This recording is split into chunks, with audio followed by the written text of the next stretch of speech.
What's up, everybody? I'm Vernon Cater coming to you again. How's everybody doing out there? Welcome back to the Opinion Spot. And what's on the topic for today? And I've noticed everybody probably seeing this image. Yeah, who is that guy? It's the one, the only, of course, the most powerful man in the universe, He-Man. But no, this is not about He-Man. It's more about his companion. Yes, his noble steed, Battlecat. But more importantly, it's more about this. Characters with animal companions. I thought about this for a while now, guys. I've always felt that characters that have animal companions are cool. But there are some people out there that don't feel that way. And some feel that their animal companions make the character weak. The character relies too much on them. And, you know, all the other negative stuff about animal companions. But I use He-Man as the grimace of the image because Battlecat has been a very, very great ally to He-Man. Most definitely. I mean, He-Man alone is a force to be reckoned with, but when him and Battlecat get together, it was magic. And Battlecat would back He-Man up all the time.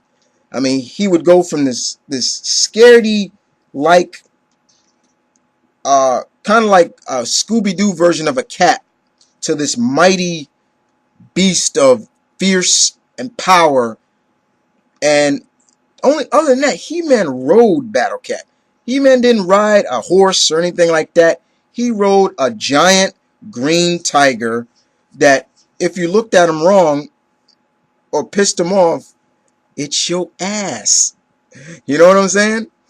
And that was the one thing about Battlecat I've always loved.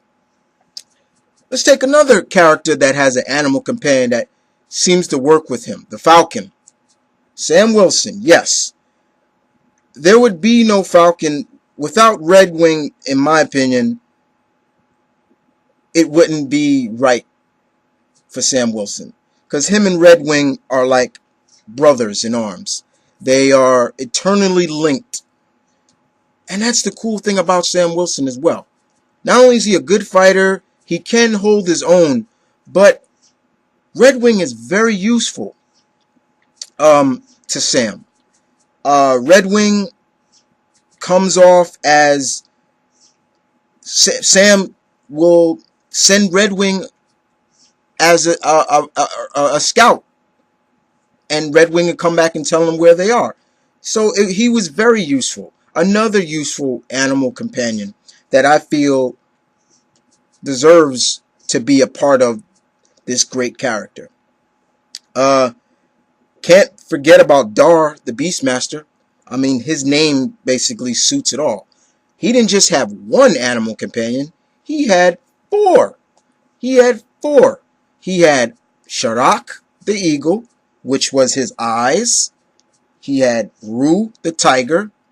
In the third movie, they made him a lion. I don't understand that. But Roo was his strength.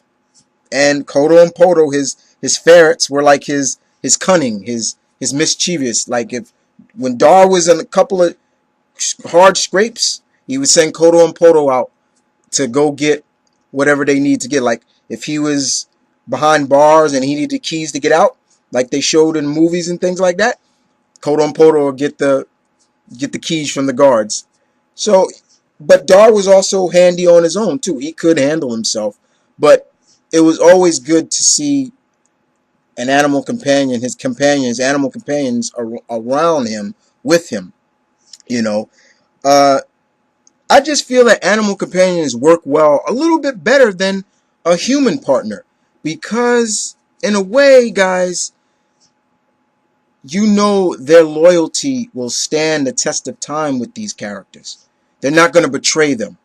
They're not going to turn their backs on them. They're like eternally linked to this character. Like Zabu and Kazar. Linked. How about this character, Sango and Kilala, from the Inuyasha series. Kilala, to me, is the ultimate animal companion. She starts out looking like this cute little cat creature, and all of a sudden she burns in fire, basically almost like she combusts, and all of a sudden she turns into this giant saber cat. And not only can she fly, she's very loyal to Kalala, to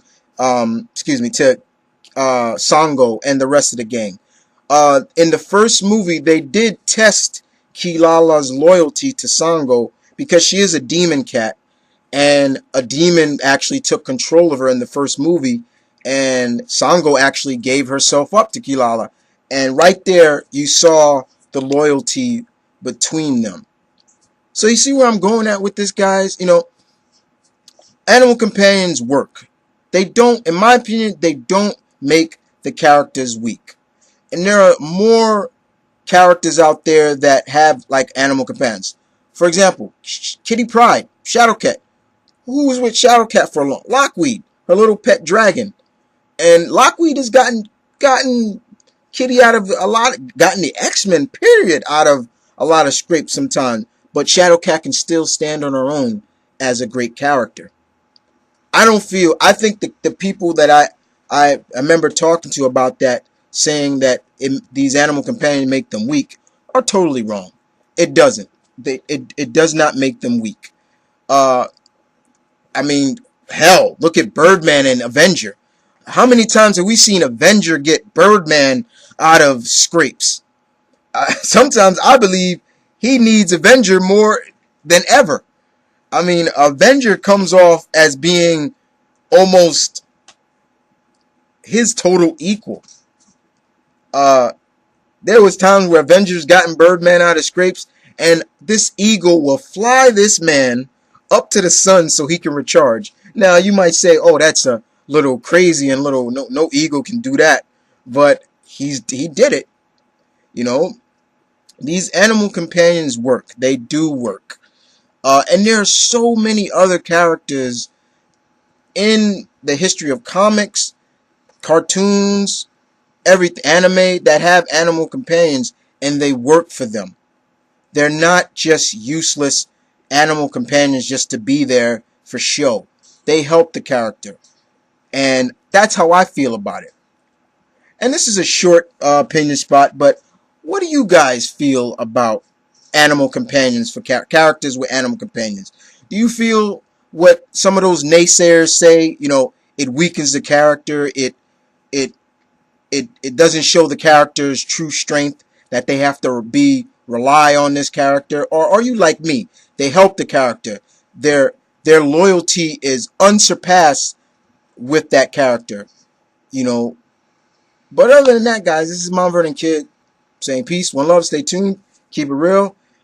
And I'm still working hard, guys, on delivering my 1,000th video.